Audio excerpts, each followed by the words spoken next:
drawings, and even clippings from various city and state spelling bees that he'd won. Then all the pictures and articles slowed to a trickle once he was 13 years old. And Sandra said he was always an odd little boy. But when puberty came, so did the blackness. We lost him forever then. Well, I said the last time I heard from him, he was living in some shack in a desert. And she said, oh yes, but he was back with Claire at the end. One day he told her to go out, run some errands, take her time, that he wanted to be alone so he could hang himself.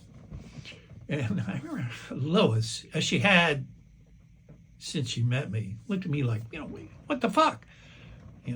Oh yeah, I said, classic Louie. Well, said Sandra, he tried. He managed to get his hands taped behind his back, and he was standing on a chair, and he had the noose around his neck, and apparently he just kicked the chair out from under him. And Lois, it was the closest thing to an angel I ever met. So, of course, she died young. She actually sobbed, and she said, oh, Sandra, I'm so sorry. Well, except the rope broke, said Sandra. When Claire got home, Louie was still laying on the floor, a big rope burn on his neck. She said he was furious. God, she said, imagine how awkward supper was that night. It's easy to see where Louie got his West Texas scrappiness from.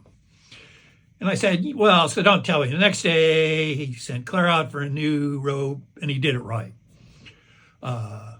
Yes, she said, that was the end of my Louis. But you don't seem that surprised. And I said, Sandra, the only thing that surprises me is he lasted till 1971. And she said, I think you're right.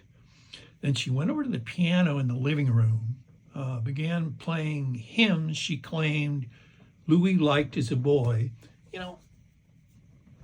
Well, I remembered her son, hiding me in those lockers at the airport, giving me a free room out of the blue like that, signing that Buick over to me before jumping under a bus, subsidized